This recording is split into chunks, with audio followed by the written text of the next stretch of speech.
If the purpose of art were to represent the visible world, then trompe l'oeil, paintings which trick the eye and fool their viewers, would be the highest form of art.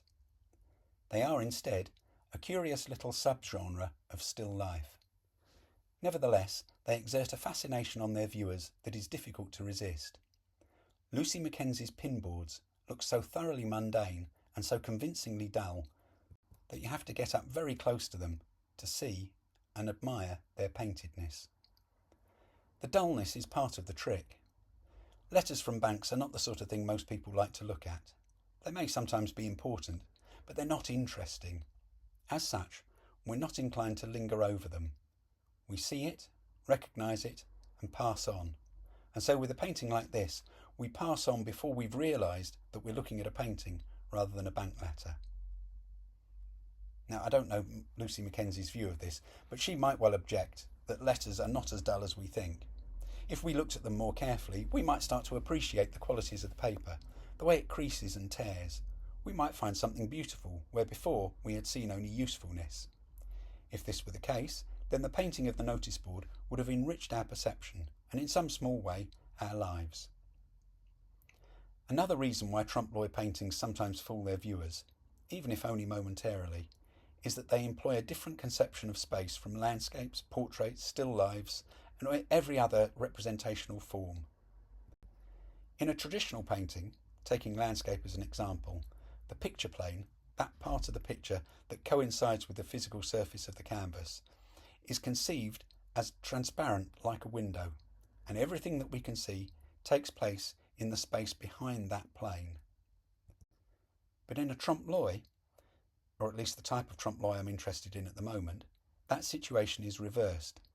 The picture plane coincides with a solid surface, in Lucy McKenzie's case, the blue of the notice board. This surface is furthest from the viewer and we cannot see behind it. Everything that we can see is on this side of the picture plane. This reversal of the standard form of perspective changes our relation to the picture. When we realise that we've been caught out by a picture, we smile or laugh. It gives us pleasure, and this pleasure is a recognition that we have experienced something out of the ordinary. The traditional landscape painting shows us a world we might imagine walking into. It invites us to go into the picture.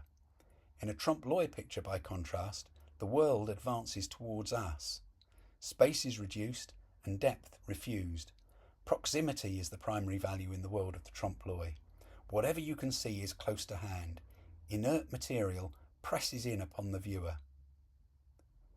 While the landscape and trompe l'oeil conceptions of space are opposites, occasionally an artist will make a work that oscillates between the two.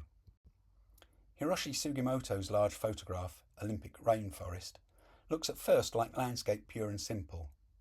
But it's not a photo of an actual landscape. Instead, it's a photo of a museum diorama. The waterfall on the right is not a waterfall, but a painting, and so not as far away from us as we might think. This is true across the whole photograph. Although it looks at first like a picture of animate nature, a lush profusion of life, it is actually a celebration of inert material. Although it looks as though the deer has just stepped forward into a shaft of sunlight to listen to the sounds of the forest, we know that it is a stuffed animal and it will never move. Most viewers, I expect, alternate between seeing the photo as a picture of life and seeing it as an arrangement of dead material.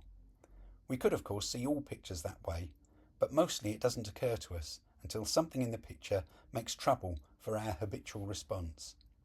Trompe l'oeil makes us look again at what we have seen and makes us think again about what we think we already know.